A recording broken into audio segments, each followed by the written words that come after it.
Desde los estudios de NTC, este es Noticias 1. Primicia Noticias 1. Documentos secretos de rutas y ubicación de naves antinarcóticos de la Armada y Aviación del Ejército en poder de una banda guajira del narcotráfico.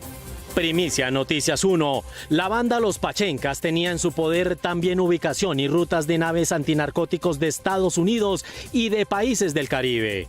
Interventor designado por Supersalud para Hospital de Santa Marta tiene abierta delicada investigación disciplinaria en la Procuraduría. Aquí está, esta es la imagen del día. La basura mixta, compuesta de escombros, muebles y desechos ordinarios, dispuesta a cielo abierto en el relleno Doña Juana en Bogotá. Las imágenes fueron grabadas por un equipo de la Unidad de Servicios Públicos encabezado por su directora, quienes no pudieron terminar su visita al relleno porque vehículos del operador de este obstaculizaron el paso a la funcionaria y sus subalternos. De esta historia hablaremos hoy. Por la prensa libre y el derecho que todos ustedes tienen a la verdad, yo soy la Red Independiente. Buenas noches, bienvenidos a Noticias 1, la red independiente. Iniciamos. Después de los escándalos ocasionados por el espionaje militar a periodistas y a funcionarios, el día de hoy Noticias 1 presenta una denuncia que podría ser mucho más grande que la que conocimos las semanas anteriores. Se trata de documentos secretos con ubicación de rutas de las naves oficiales antinarcóticos en poder de una de las bandas más poderosas de La Guajira, bandas de narcotraficantes. Enrique Tapias. Mabel, todo empezó con un operativo para incautar 400 kilos de cocaína en las afueras de Riohacha. El 13 de marzo pasado, el Ejército, la Policía y la Fiscalía ejecutaron un operativo antinarcóticos conjunto en La Guajira. Capturaron a 10 integrantes de la temible banda de los narcos conocida como Los Pachencas, con 480 kilos de cocaína, uno de los alijos más grandes de este año. Los agentes llegaron a la finca La Coronada en zona rural de Riohacha, vía Dibuya, y encontraron a 8 hombres y 2 mujeres alistando el alijo. En la finca también se encontraron varias lanchas preparadas para emprender viajes desde la Alta Guajira hacia el Mar Caribe con destino final a Estados Unidos. Aunque la misión de los cuerpos del Estado fue un éxito reconocido, nunca se informó públicamente lo más grave del hallazgo.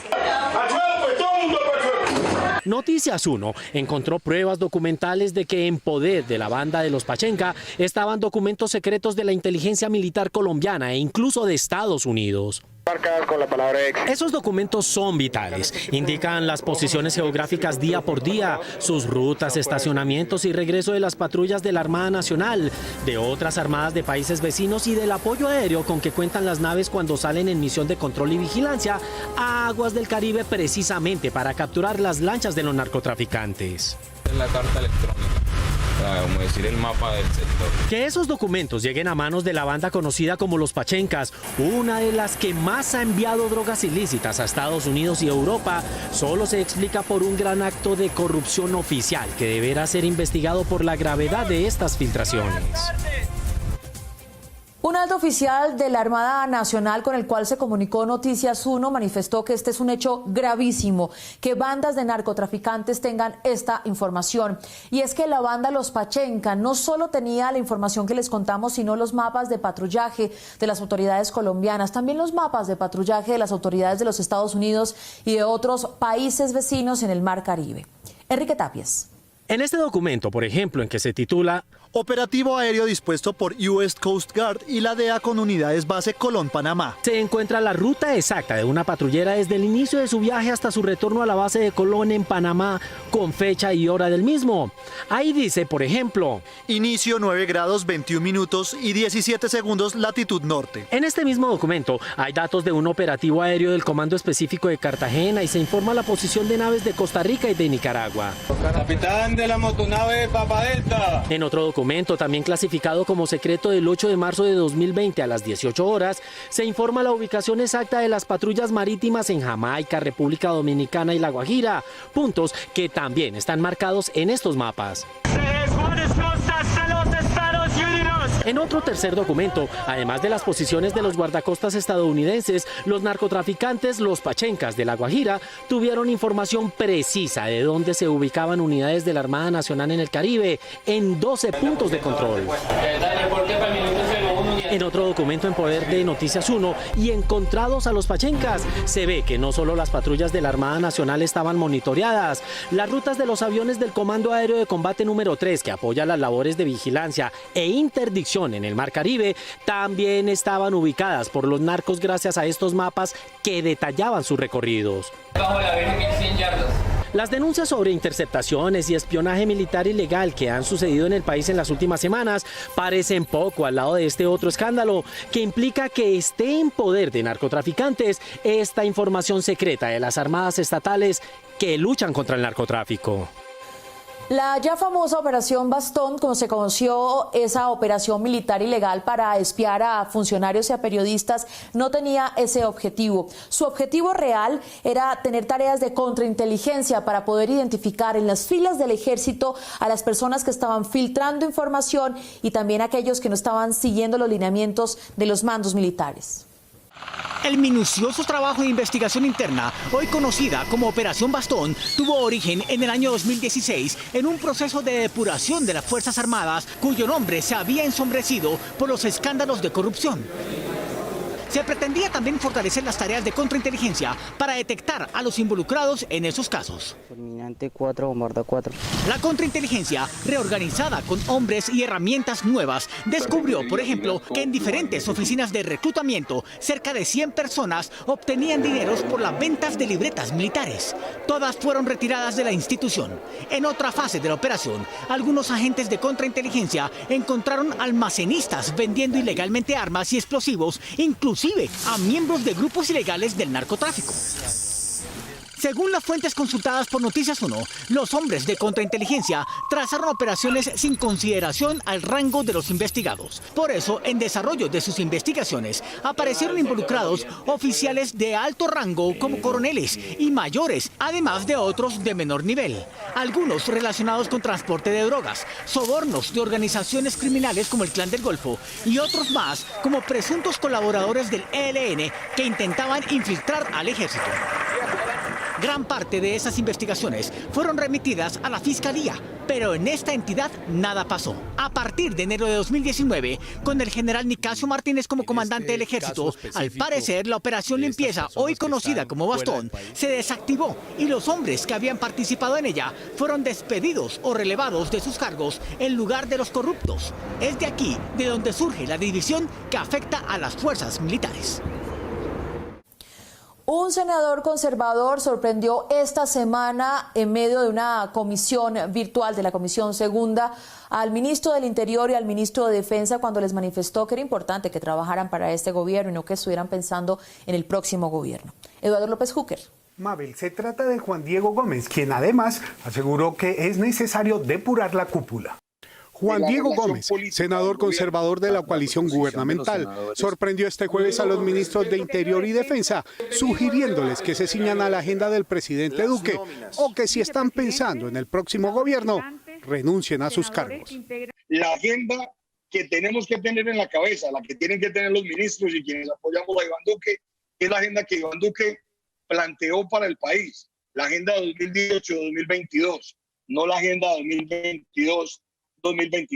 El senador Gómez estaba defendiendo al presidente Duque, aunque no explicó de quién. No le podemos hacer eco a divisiones en el ejército, a divisiones en la policía y mucho menos a divisiones dentro del gobierno. El senador conservador pidió también la depuración de la cúpula de las Fuerzas Armadas. El ejército y la policía deben seguir las órdenes del primer mandatario de Estado, del comandante en jefe de las Fuerzas Armadas. Y si eso requiere, señor ministro, como lo mencionaron varios senadores, sacudir el árbol y eliminar todas las manzanas podridas, pues esa será la dirección. En la misma sesión virtual, el senador del Polo, Iván Cepeda, denunció que los datos obtenidos durante la operación de espionaje militar ilegal revelada por la revista Semana tenían como destino a algunos miembros del partido de gobierno.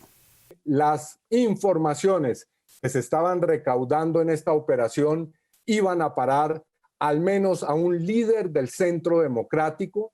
La declaración de Cepeda no le gustó al uribista Ernesto Macías, quien anunció denuncias por hostigamiento. Porque no podemos permitir más que de forma miserable se siga trapeando con el nombre y con la honra de los integrantes de mi partido. El senador Cepeda respondió con calma. Todo lo que sea por la vía del debate, todo lo que sea por las vías judiciales y legales, bienvenido.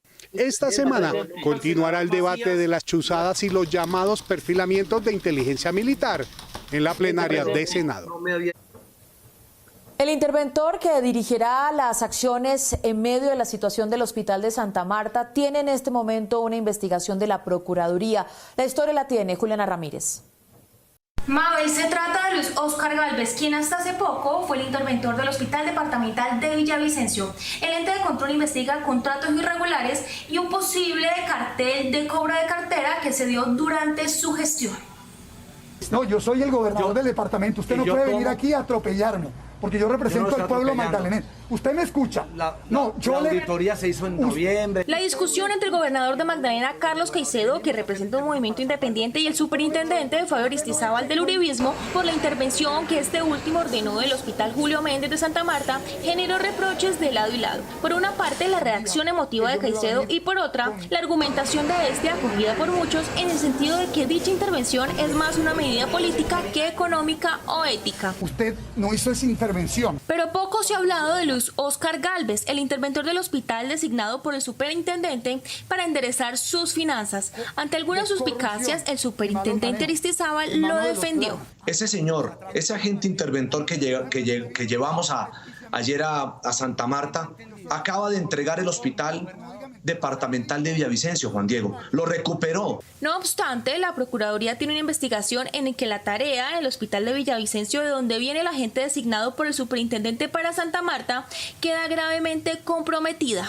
Habiendo transcurrido más de 3 años desde la adopción de estas medidas, el panorama asistencial continúa en estado crítico. Sobreocupación del 250% del servicio de urgencias, grave deterioro de la infraestructura física del hospital, se evidencia falta de mantenimiento y pobres condiciones de higiene. Según encontró la Procuraduría, Luis Óscar Gálvez Mateus, cuando fue interventor del Hospital de Villavicencio, modificó los estatutos internos de contratación, eliminando requisitos y en consecuencia los más importantes contratos durante los 3 años de Gálvez se hicieron con un único oferente. Ahora lo hace nuevamente aquí. También se investiga la participación del Gálvez en un presunto cartel de cobro de cartera. Uno de esos contratos se firmó con Fabio Barrera, mencionado en el escándalo del carrusel de contratación de Bogotá, a quien se le pagaron 3.500 millones de pesos por cobrar cuentas de Caprecón, que ya había recaudado directamente el mismo hospital. Contrario a lo firmado por el superintendente Aristizábal, el interventor Gálvez, designado para Santa Marta,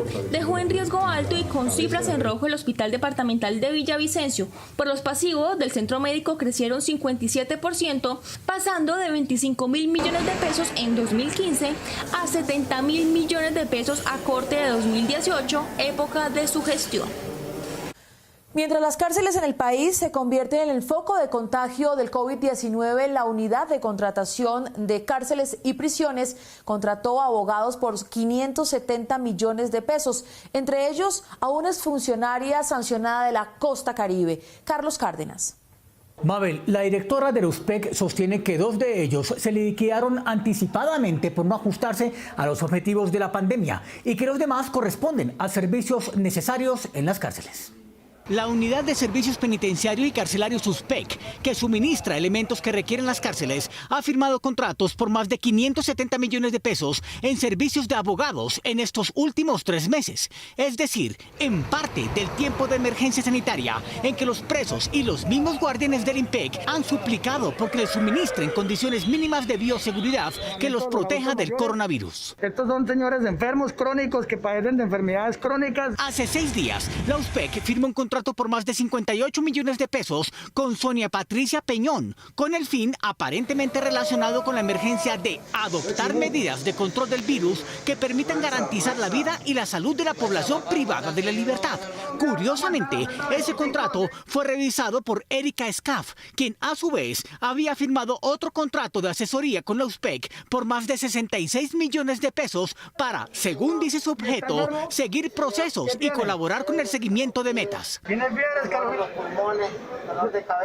Esta contratista Erika Scaff es la misma que fue secretaria de la Alcaldía de Soledad Atlántico, sancionada en ese momento por no cumplir con sus responsabilidades oficiales.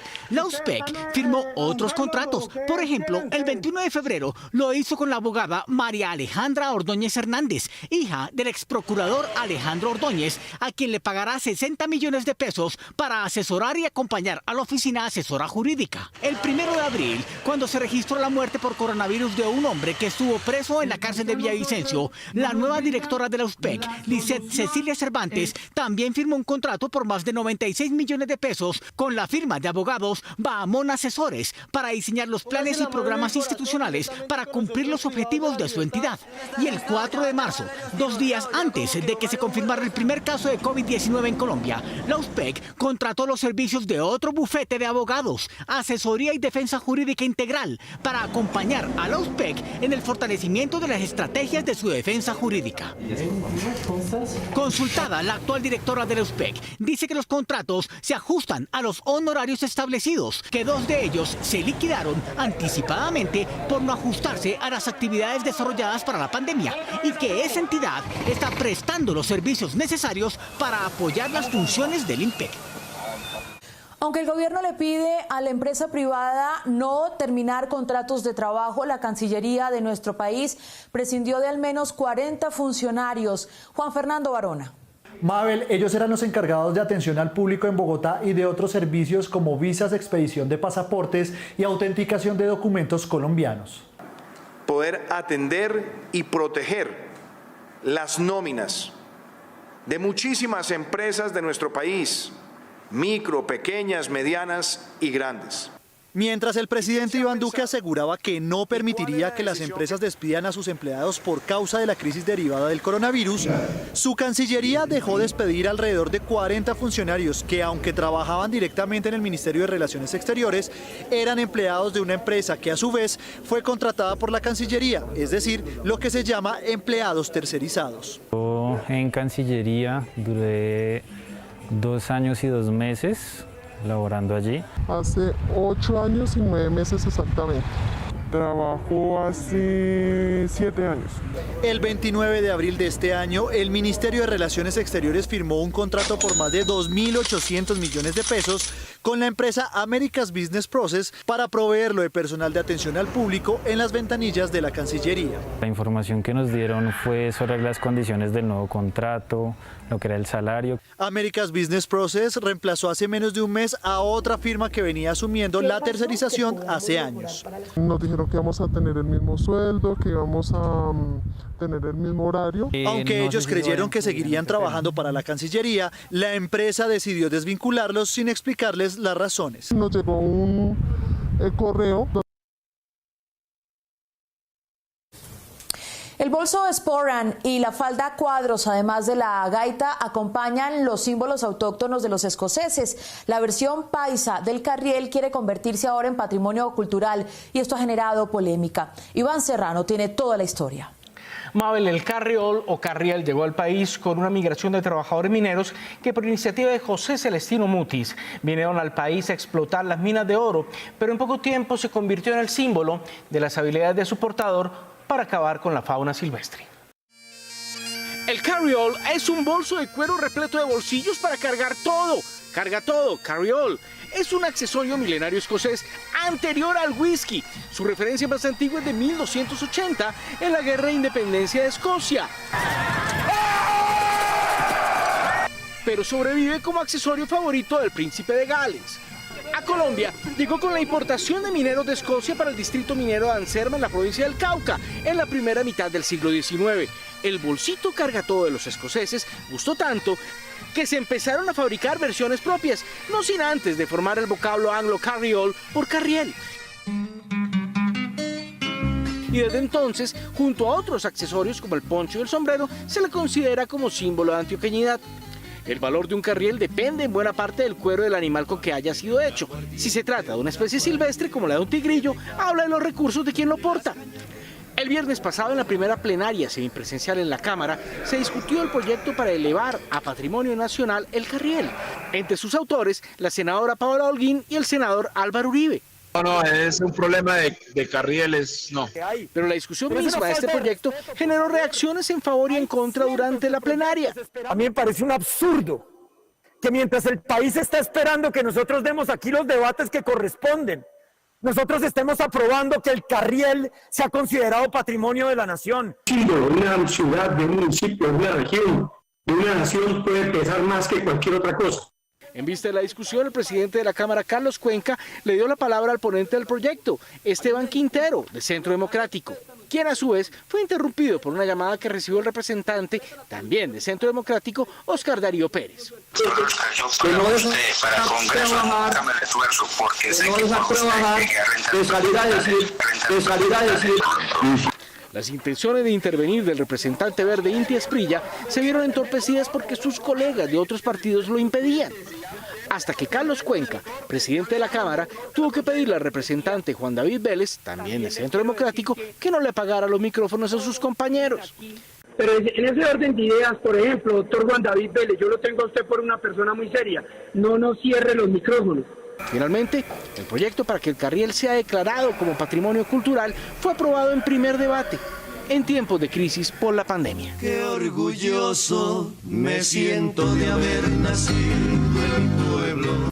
Jorge Oramas, un líder social que peleaba contra la invasión de los farallones de Cali y también los cultivos de transgénicos en el suroccidente del país, fue asesinado esta mañana. Patricia Uribe. Mabel, en las cuentas de Intepaz, este es el líder número 100 asesinado en tan solo este año. Y la alcaldía de Cali reconoció su liderazgo, lamentó el crimen y pidió una investigación exhaustiva sobre los responsables. A mí no me pueden prohibir, a mí no me pueden prohibir. Jorge Enrique Oramas, sociólogo ambientalista y defensor de derechos humanos, se convirtió este domingo en la víctima número 100 de los líderes asesinados en 2020, de acuerdo con las cuentas del Instituto Ideas para la Paz Indepaz. Oramas, a sus 70 años, luchaba contra la minería ilegal que invadió el Parque Natural Farallones de Cali, pero esta mañana fue asesinado por sicarios que llegaron hasta su finca en el corregimiento de Villa Carmelo. Esperamos que la Fiscalía rápidamente pueda saber claramente qué fue lo que pasó, que las investigaciones identifiquen a los responsables, autores intelectuales y materiales. Oramas fue fundador del proyecto Biocanto, dedicado a la protección del medio ambiente, la alimentación orgánica y al apoyo de los campesinos para su autogestión. En uno de sus últimos videos dedicado a las madres en plena cuarentena, criticó la violencia contra las mujeres y las invitó a ser fuertes frente a la indiferencia del gobierno. Que una madre en Colombia o en América Latina solamente puede derramar lágrimas de alegría. Desde hace años vivía de su cultivo orgánico, desde el cual se manifestó en la pandemia para decir que la tierra había encontrado un respiro. Nosotros podamos vivir y ella pueda vivir. Ella está feliz porque está recuperándose de tanta afrenta que le hemos propiciado. Una mano de locos que hoy están confinados. Quienes lo conocieron dan fe de su trabajo como líder ambiental y social. Jorge Enrique hace muchos años estaba dedicado al trabajo social, al trabajo con el campesinado, con un hermoso proyecto en esta área rural de la ciudad de Cali. La investigación judicial busca relacionar su asesinato con sus declaraciones, con su denuncia de la minería en los farallones o su crítica a las agroindustrias que cultivan productos transgénicos. El proyecto de sentencia de la Corte Constitucional sobre una tutela que pide la segunda instancia para el exministro Andrés Felipe Arias pondría a la Corte Suprema a revisar sus sentencias de hace más de 2 décadas. Guillermo Gómez. Mabel, la Corte Suprema tendría que revisar casos como el del parapolítico Álvaro García Romero o personajes como María del Pilar Hurtado o Bernardo Moreno.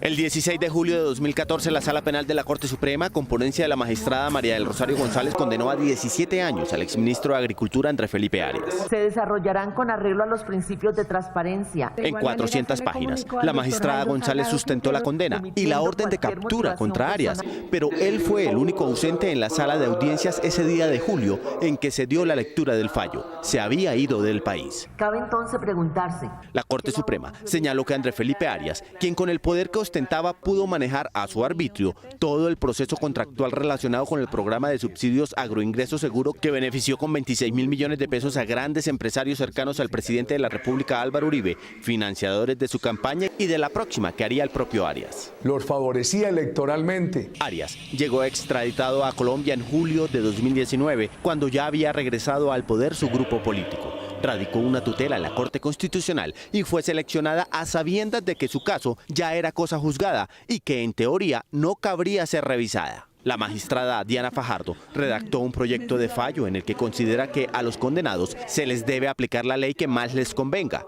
En el caso de Arias, la que le conviene fue expedida 4 años después de ser juzgado, siguiendo los lineamientos internacionales según los cuales todo procesado debe tener garantía de doble instancia. Si la ponencia de la magistrada Fajardo es admitida, causaría no solo la apelación de la sentencia de condena de Arias, sino la de centenares de condenados de la parapolítica y otros delitos de aforados, es decir, de alto funcionarios juzgados en la Corte Suprema de única instancia. Lo que se viene encima con esta decisión es, sin duda, el más grave agravio que se haya podido hacer a la Corte Suprema de Justicia. La discusión en la Constitucional se centra en que la ponencia deja de lado las reglas vigentes para el año 2014, cuando Arias tenía derecho a una instancia, pero con la garantía de ser juzgado por 9 togados, los más preparados de la rama judicial. Donde no hay estabilidad jurídica, no hay Estado de Derecho. La decisión de la Corte Constitucional sobre este polémico proceso se conocerá el próximo miércoles.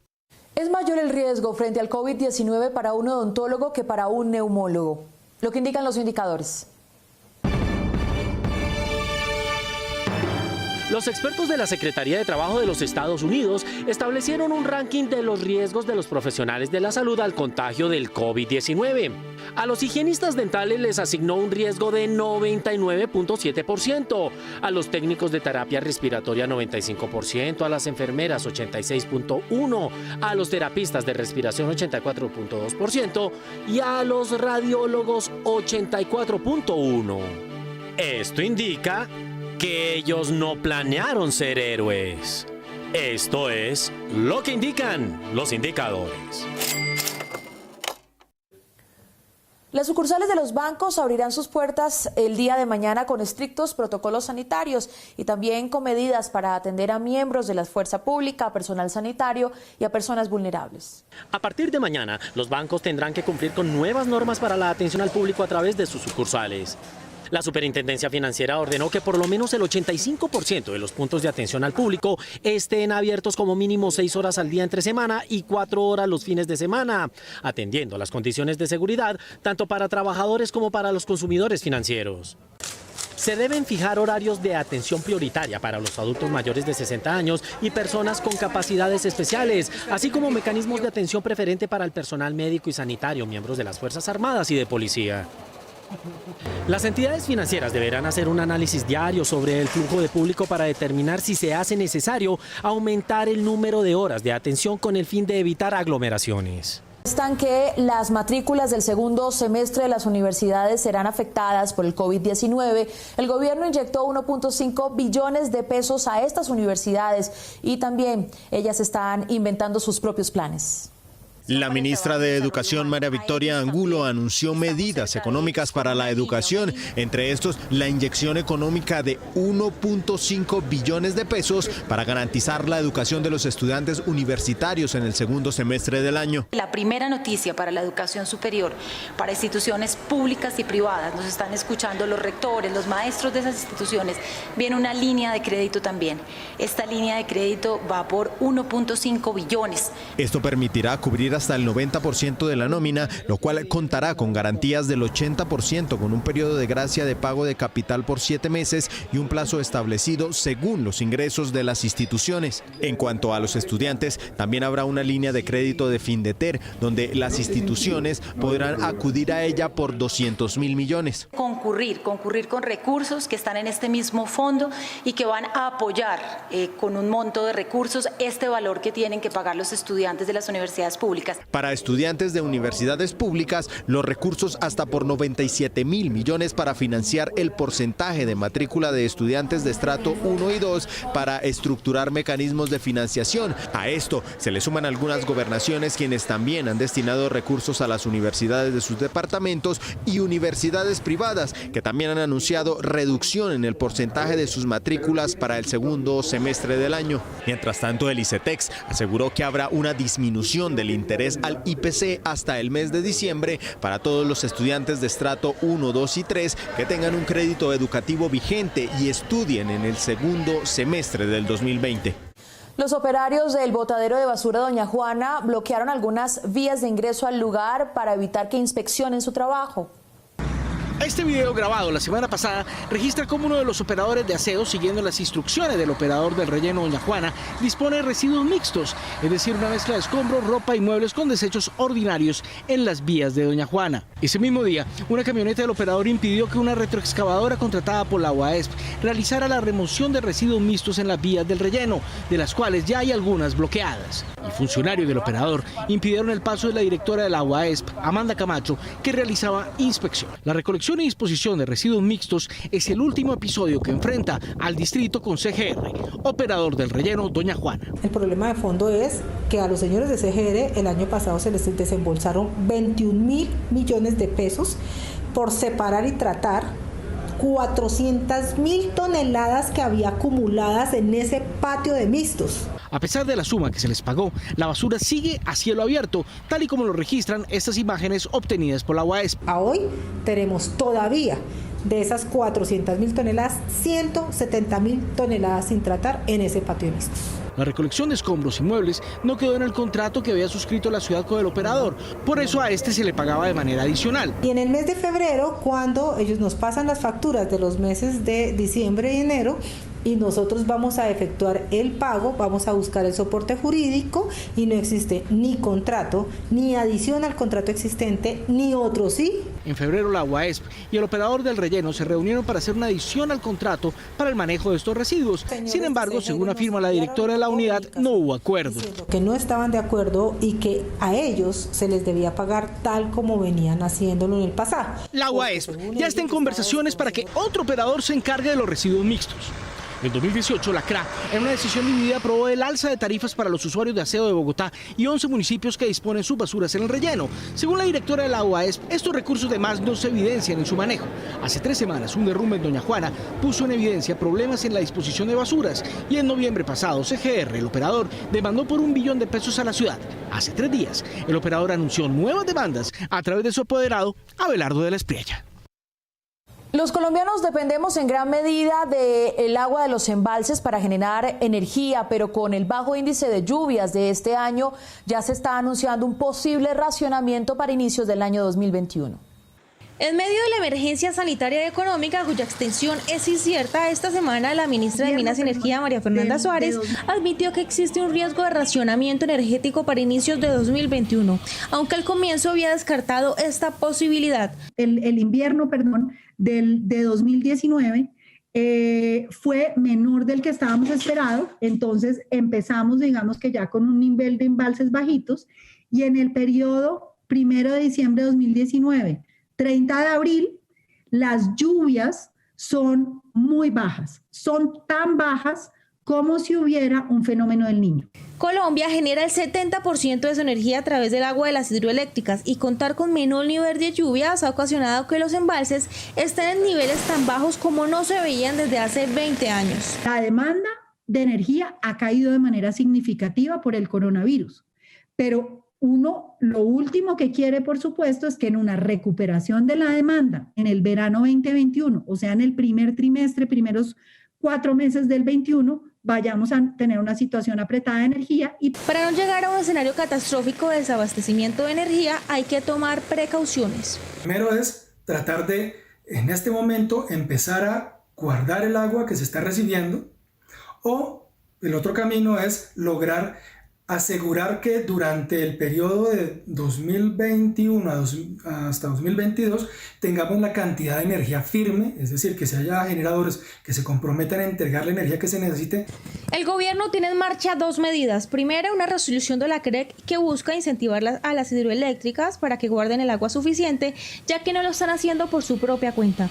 La segunda, pedirle a las generadoras como Hidroituango que ratifiquen su compromiso de generar un porcentaje de la energía asignada mediante el cargo por confiabilidad, o que digan si no lo pueden cumplir de una vez. Hicimos además algo que se llama una subasta de reconfiguración, y es que cuando nosotros hacemos el balance energético y vemos que no hay suficiente espacio, entonces buscamos que alguien ponga cargo por confiabilidad. Y eso fue. Si los embalses no logran recuperar sus niveles y las térmicas deben respaldar el sistema energético, los expertos anticipan que esta situación se traducirá en incrementos significativos en las facturas de energía para los consumidores. La industria editorial intenta reinventarse a través de lanzamientos en tiendas virtuales y muchas personas están empezando a leer de manera digital, cambiando unos hábitos tradicionales por otros. Adaptándose rápidamente a las nuevas realidades creadas por la pandemia mundial, el mercado del libro encontró en la tecnología una forma de entrar en contacto con los lectores y de no perder su interés de conocer nuevas obras. Como viene ocurriendo desde cuando se inició la cuarentena nacional, esta semana se realizó mediante la plataforma de Instagram el lanzamiento del libro del periodista santandereano Jorge Gómez Pinilla, Los secretos del asesinato de Álvaro Gómez Hurtado, sobre los resultados de su investigación por los sucesos ocurridos antes, durante y después del crimen con el que se le quitó la vida al líder conservador Gómez Hurtado, que 25 años después continúa sin resolverse. Gómez Pinilla conversó con el también periodista Ramón Jimeno sobre la gran polémica que han generado las tesis desarrolladas por el autor sobre este magnicidio. Hay una serie de secretos que requieren que la gente los conozca y que tenga claridad, pero digamos, un carro que está estacionado, un vehículo campero del ejército que está estacionado en la escena del crimen y que es el hilo, el que permite establecer un hilo conductor que lleva hasta los autores. Ese vehículo pertenecía a la escolta del general Ricardo Emilio Cifuentes. Según le dijo el autor Gómez Pinilla a su audiencia, que llegó en promedio a una asistencia de 100 participantes virtuales simultáneos debido al interés que ha despertado la controversia, la investigación judicial sobre el caso se ha desviado varias veces en la Fiscalía. Mi libro muestra claramente, creo yo, que por dónde es que se presentaron los... o sea, por dónde se enfiló la cosa para callar a Álvaro Gómez y además para creer que al inmolar a Álvaro Gómez iban a provocar un caos que iba a conducir a la caída del gobierno de Samper. De acuerdo con la experiencia del periodista autor, a pesar de la cuarentena, de la imposibilidad de encontrarse presencialmente con los interesados en el tema, su libro se ha vendido más de lo que esperaba gracias a las herramientas tecnológicas. Mientras Italia, España y Reino Unido paulatinamente empiezan a levantar sus medidas de confinamiento, Brasil tiene en este momento las cifras más altas que podrían superar a estos países de contagio de COVID-19. Y también los Obama entran en la escena para criticar las medidas instaladas en medio de la pandemia en los Estados Unidos. Una vuelta al mundo. Con 7.116 nuevos contagiados y 458 muertes, Brasil se convirtió en el quinto país más afectado por el coronavirus, a punto de superar a España o Italia, con un total de 240.307 enfermos y 16.091 fallecidos.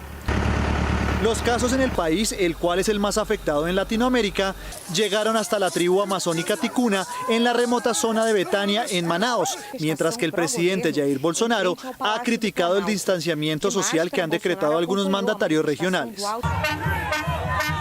De hecho, el presidente brasileño llegó hasta el Palacio do Planalto, sede del Poder Ejecutivo, en donde miles de personas se reunieron para apoyar las gestiones del mandatario. Emocionante, una manifestación espontánea, pacífica.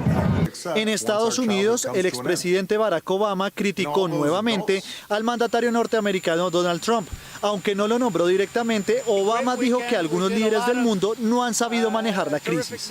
This pandemic has finally torn back the curtain on the idea that so many of the folks in charge know what they're doing. A lot of them aren't even pretending to be in charge. Esta es la segunda vez que el exmandatario critica a Trump después de haber dicho la semana pasada que la gestión del gobierno actual es un desastre caótico absoluto. Aunque en esta ocasión Trump no le ha respondido a Obama, a quien anteriormente había dicho que debían investigar al expresidente por sus crímenes, se espera que el mandatario norteamericano no guarde silencio. Estados Unidos es el país más afectado por el coronavirus, con 1.5 millones de contagiados y 90.000 fallecidos. Nuestro video final es la imagen del personal médico al saludar a la primera ministra, que dicen ellos les dio la espalda en medio del COVID-19. Aquí está.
Y así llegamos al final de nuestra edición de Noticias 1. Nos vamos, pero nos vemos en las redes sociales y los esperamos aquí a las 8 de la noche, dentro de 8 días por Cable Noticias. A ustedes gracias por elegir la independencia. Un buen inicio de semana. Chao.